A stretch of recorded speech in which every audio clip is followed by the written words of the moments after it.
네, 안녕하세요. 배구도사TV입니다.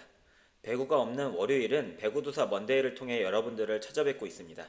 구독, 좋아요, 댓글로 여러분들의 흔적을 남겨주시면 유튜브에서 자동으로 노출을 해주니까 한 번씩 부탁드립니다. 그럼 오늘 배구도사 먼데이에서는 한 주 동안의 경기 결과와 내용을 정리해드리고 주요 이슈를 전해드리는 한 주 리뷰 타임과 현재 여자 배구 수준이 떨어지는 가장 큰 이유 중에 하나인 연패 감독들의 문제점에 대해서 이야기를 해보겠습니다. 그럼 일단 지난주 경기 결과를 하나씩 살펴보겠습니다. 자, 이게 이제 지난주의 경기 결과입니다. 자, 화요일 경기부터 한번 진행을 해볼게요. 2월 첫째 주 화요일에 진행된 기업은행 대 현대건설의 경기는 현대의 3대1 승리로 끝났습니다. 현대가 특별히 엄청 잘한 경기는 아니었지만 기업이 너무 못해서 이겼던 경기였었죠. 그리고 이제 수요일 경기는 GS 칼텍스 대 페퍼저축은행의 대결이었는데, 이날 GS 이영택 감독이 정말 말도 안 되는 선수 교체로 투토 의혹을 받았던 경기였고, 페퍼도 최악의 경기 내용이었지만 이영택 감독 덕분에 승리를 한 그런 경기였습니다. 그리고 목요일 경기는 한국도로공사 대 훈국생명의 경기로 마테이코의 마지막 고별전이 되었고, 훈국이 압도적인 경기력으로 3대0 셧아웃을 시켰고요. 그리고 금요일 경기는 정관장 대 현대건설의 경기였고요. 접전이었던 흐름에서 위파이의 불의의 부상으로 인해서 현대가 무너지면서 3대1로 정관장이 승리했습니다. 그리고 토요일 경기는 GS 대 기업은행의 경기로 안혜진의 선발 복귀전이 이슈였고, 조화로운 운영을 보여주며 GS가 오랜만에 셧아웃 승리를 챙겼고요. 기업은행은 꼴찌를 상대로도 한 세트도 따지 못하는 최악의 졸전을 보여주면서 나락으로 떨어졌습니다. 그리고 이제 마지막 일요일 경기였던 훈국 대 페퍼저축은행의 경기에서는 두 달 동안 부상으로 뛰지 못했던 투트크가 복귀하며 완벽한 경기력을 펼쳤고, 모든 선수가 준수한 활약을 하며 고집스럽게 미련한 선수 기용을 이어가고 있는 장소연 감독의 페퍼를 압도하며 셧아웃 승리를 거뒀습니다. 경기 결과에 이어서 한 주간 이슈를 심플하게 짚고 넘어가자면, 우선 현대건설 이야기 먼저 해볼게요. 현대건설 위파이의 부상은 올 시즌 플레이오프의 가장 큰 변수로 발생을 했습니다. 위파이는 정관장과의 경기 중에서 공격을 하면서 밸런스가 무너진 자세에서 내측 무릎이 틀린 상태로 착지를 했고, 최소 인대 파열에서 최대 반월상 연골 파열이 추측이 가능한 위험한 부상에 빠졌습니다. 이 지금 사진을 보시면 무릎이 완전 안쪽으로 심하게 꺾여 있죠. 이거는 분명히 내측에 손상이 크게 올 자세인데요. 이런 자세는 보통 이제 어떤 그 종목이나 스포츠에서 많이 나오냐면, 제가 설명을 한번 예를 들어서 설명을 해드리면, 상대와의 접촉이 아닌 스스로 하체 밸런스가 무너진 상태에서 무릎에 데미지가 왔을 때 이렇게 큰 부상이 생기는데, 축구나 스키 그리고 테니스 같은 종목에서 주로 발생을 합니다. 이로 인해서 현대건설은 그동안 공수에서 가장 중요한 역할을 했던 핵심을 잃게 되었고, 가뜩이나 침체되어 있는 올 시즌 현대의 가장 큰 악재를 맞이하게 되었습니다. 이 원인을 짚고 넘어가 보자면, 강성현 감독의 보수적인 선수 기용이 낳은 그런 요인이 크지 않나 생각이 드는데요. 그 밖에도 김다인의 체력 저하, 양효진의 부상, 정지훈의 부진에 더불어서 이 위파이의 부상은 현대의 불안함을 더하게 만들 것 같습니다. 자, 그 반대로 이제 흥국생명은 그간 재활에 힘쓰던 투트크의 복귀로 인해서 완전체의 모습을 갖추며 통합 챔피언의 가능성을 높였습니다.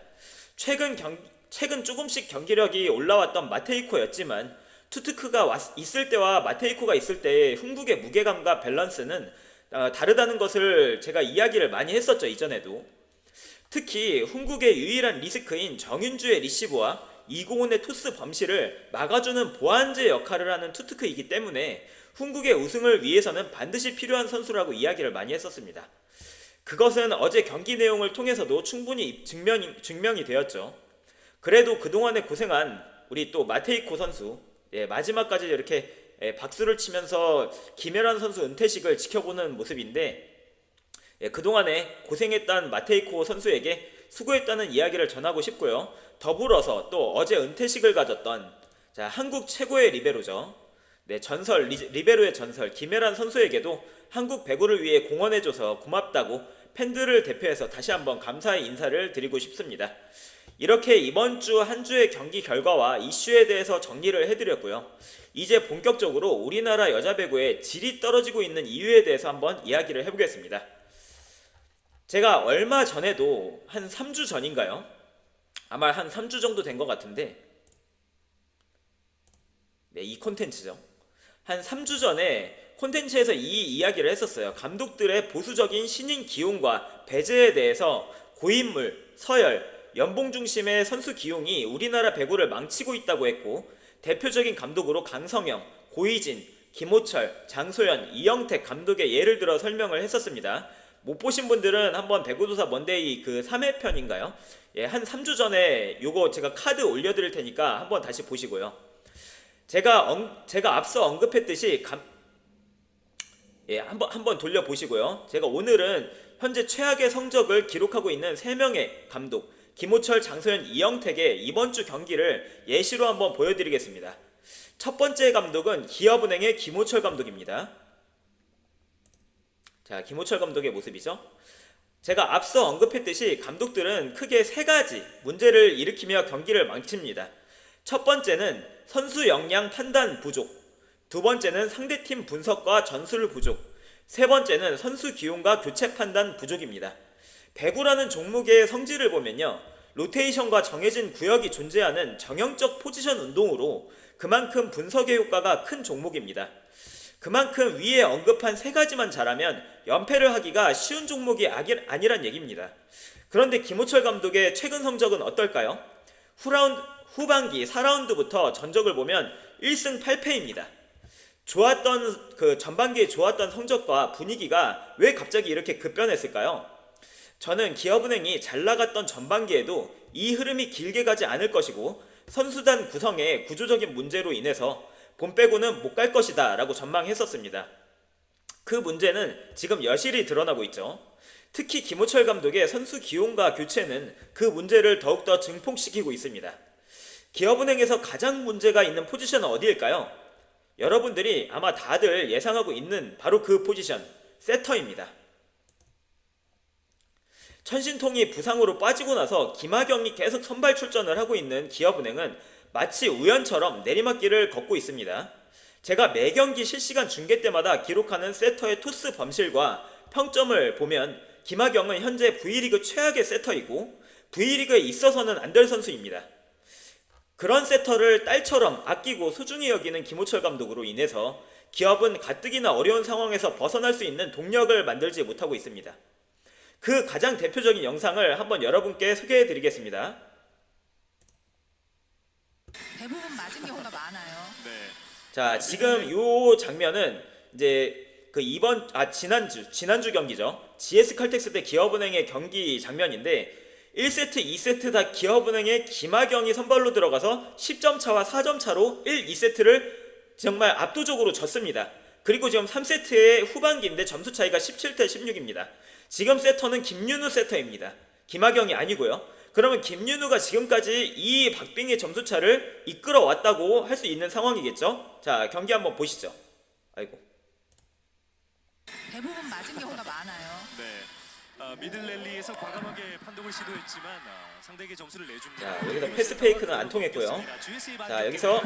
자, 여기서 어려운 디그를 해놓고 황민경의 2단 연결이 어이없게 2단 연결 범실이 됐죠. 황민경도 누구한테 뭐라고 할 처지가 아니죠.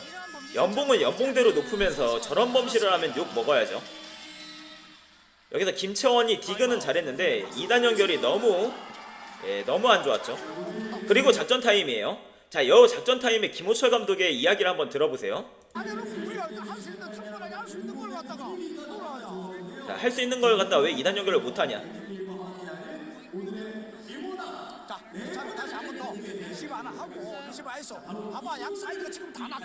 자, 리시브를 하나 하고 양 사이드가 낮으니까 저건 맞는 말이죠. GS의 사이드가 낮은 부분은 양 사이드가 낮으니까 갑자기 여기서 야 하경아, 김윤우가 지금 그나마 들어가서 점수 차이가 이렇게 안 나는 건데 가쁜 김이에요. 가쁜 김.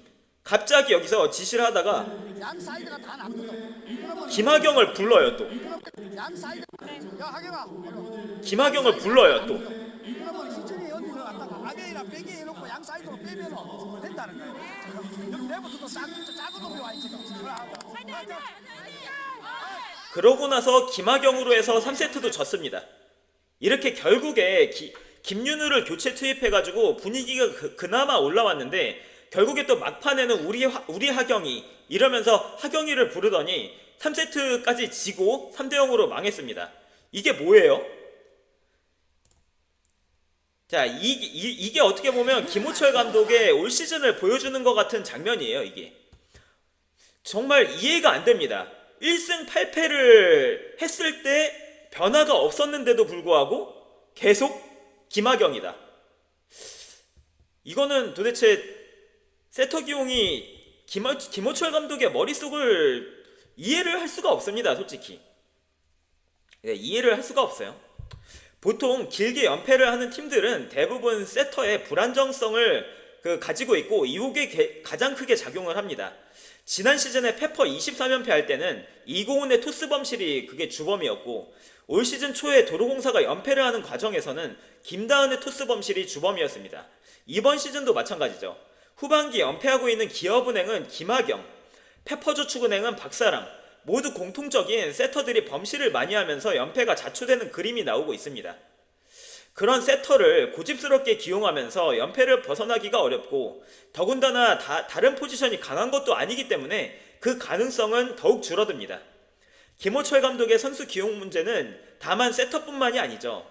접전의 상황에서 황당한 김희진의 교체 기용은 연봉 옵션 챙겨주기라는 생각밖에 들지가 않고 이소영의 리베로 기용은 안일한 선수단 구성과 선수 역량 판단에서 온 패착입니다.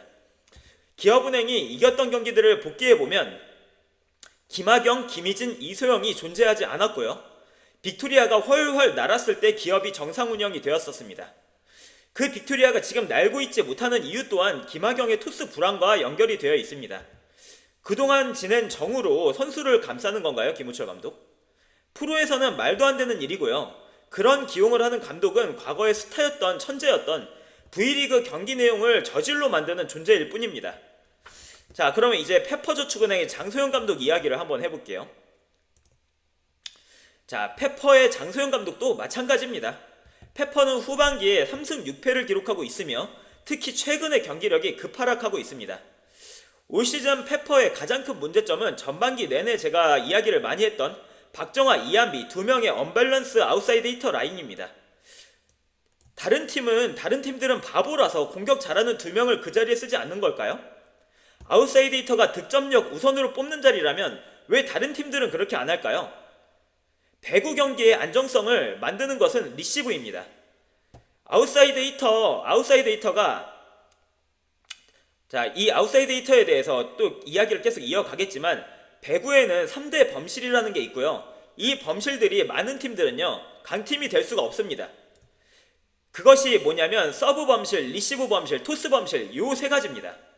특히 리시브 범실은 서브 범실이나 토스 범실에 비해서 더 많은 생산량을 가지고 있죠. 그 부분을 무시하면서 높이와 공격만으로 박정아, 이한비를 고집하고 있기 때문에 페퍼의 성적이 들쑥날쑥인 것입니다.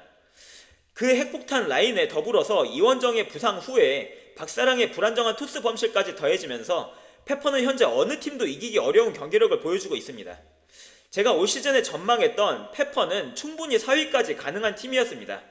코브컵과 1라운드 경기를 봤을 때 용병은 약하지만 이원정 세터가 미드를 곧장 활용했고 이예림이 박정아의 수비 리스크를 덜어주면서 조직력 있는 배구를 했습니다. 그러나 지금의 페퍼는 어떤가요? 박정아는 매일 벽을 치고 있고 리시브가 터지고 있고 이한비는 오락가락하고 있고 장인은 미들에서 투명인간이 돼가지고 공도 받지 못하고 있고 이예림은 잔반 처리 역할로만 그치고 있죠. 이런데도 불구하고 장소영 감독은 매경기 우리 정아, 우리 한비, 우리 사랑이 선발을 고착화해서 변화가 없는 정체된 고인물 배구만 하고 있습니다. 작전 타임에서도 여전히 드러나는 능력입니다. 페퍼 출신들 선골들이 범실을 아무리 해도요, 디렉션은 애딴 곳을 찾고 있고 사이드 아웃만 열심히 외쳐대고 있습니다. 자, 영상으로 한번 보시죠.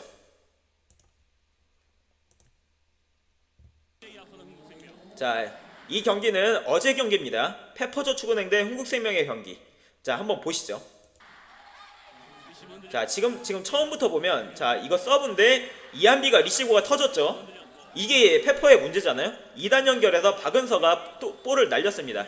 이게 박은서의 잘못이라고 할 수 있을까요? 제가 볼 때는 박은서도 물론 잘못 때렸지만 그 전에 이한비의 리시브가 원인을 제공한 거 아닐까요? 세터가 제대로 된 토스를 하지도 못하고 리베로가 언더로 장거리 하이브로 올려야 되는 이 상황이 박은서의 탓이라고만 할 수 있을까요? 쪽에서 때릴 때는 손목 안쪽을 그런데 장소영 감독은 뭐라고 하나요? 오른쪽에서는 바깥쪽을 잘 써야 돼요. 자, 미팅을 맞추라고 합니다. 미팅을. 결국에 이제 박은서 네가 잘못했다는 거죠. 장소영 감독은 항상 이런 식이에요. 박정아, 이한비, 박사랑 이런 선수들이 못하면요 되게 그냥 어물쩍 넘어갑니다. 어물쩍. 솔직히 페퍼가 지금 여기 나오네. 리시브율 몇 프로예요? 흥국생명은 리시브율이 56%예요. 페퍼 몇 프로예요? 6.9%예요. 이게 페퍼가 지는 이유예요. 매 경기요.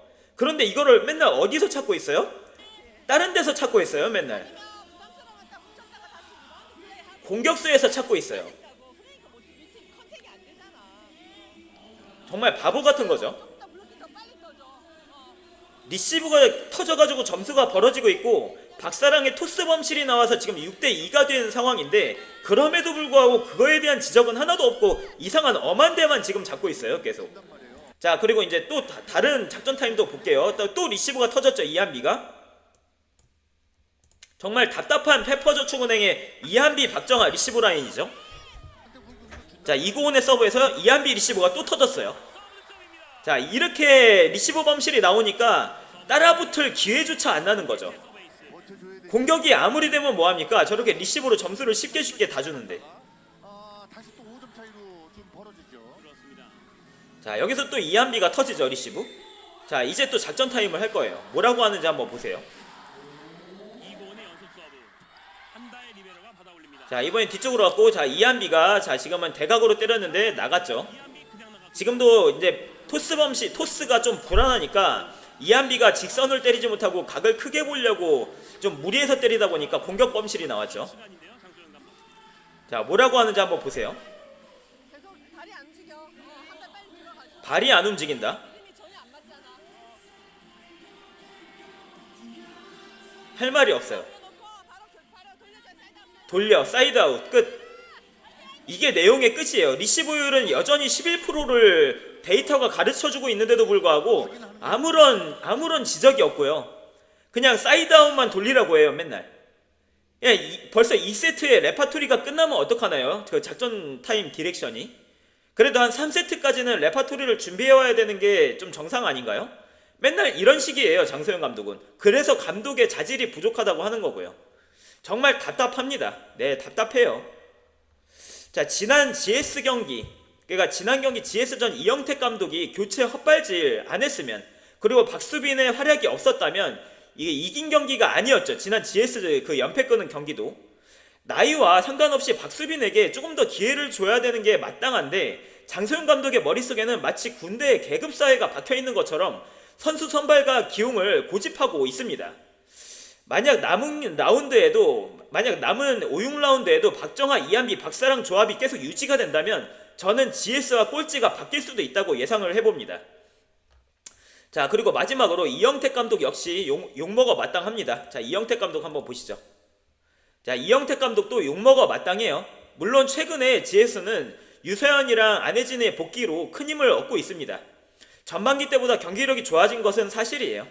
그러나 지난 페퍼전에서의 끔찍한 실책은 프로의 감독이라고 보기는 어려운 모습이었습니다. 4번의 선수 교체로 인해서 더블 스위칭이 불가능했고 실바를 세터와 교체해야만 하는 상황으로 만든 것 자체가 감독이며, 그리고 감독이 그거를 확인하지 못한 것은 그 능력 부족입니다. 실바가 몰빵으로 50점을 넘게 하면서 정말 피땀 흘려서 경기를 끌고 갔는데 감독의 무능한 실수로 인해서 선수는 패배와 상실감만 얻었고요. 이로 인해서 홈구장을 찾은 관중들은 허탈함만 남았습니다. 또한 결정적인 순간에 리시브가 약한 김주영의 투입 역시 이해하기가 어려운 기용이었고, 선수 파악이 얼마나 안 됐으면 김주영에게 리시브를 시키나 하는 생각이 들었습니다. 그 영상도 한번 보시죠.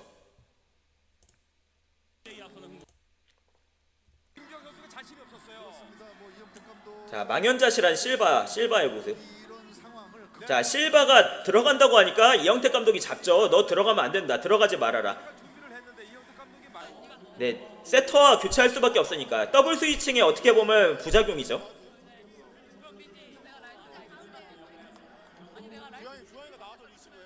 자, 김주영한테 리시브를 하니까 나? 내가? 이러고 있죠. 내가 리시브를? 왜?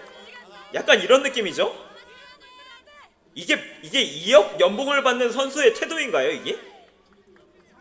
제가 김주영을 도둑들로 뽑은 이유가 있죠. 이걸 자초한 거는 이영택 감독이고요, 사실. 자, 김주영이 본인도 자신이 없는 리시브를 이영택이 시켰습니다. 자, 결과는 어떨까요? 김미연, 김주영. 와, 이거 웅장하죠? 박정아, 이한비 못지않죠? 자, 리시브 터지죠? 예, 리시브 바로 터지고요. 자, 3단 자신 없으니까 그냥 넘겼고요.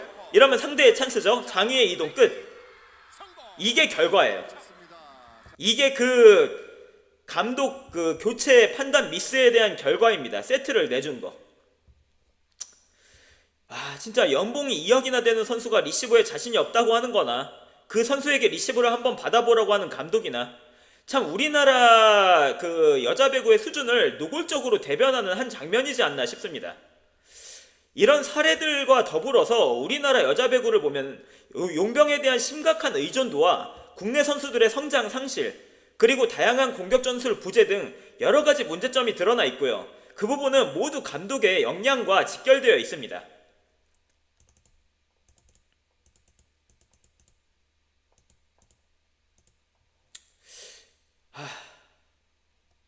라이센스 제도가 없이 스타 선수 출신이면 프리패스가 되는 여자배구 V리그 감독의 자리, 능력 입증의 치열한 경쟁에 의해 뽑힌 사람이 아니라 오래 배구물을 먹었다는 과거의 영광으로 쉬운 왕관을 쓴 사람들이 장악한 V리그가 계속되는 한 앞으로 우리나라 여자배구의 미래는 더 어두워질 수밖에 없을 것 같습니다.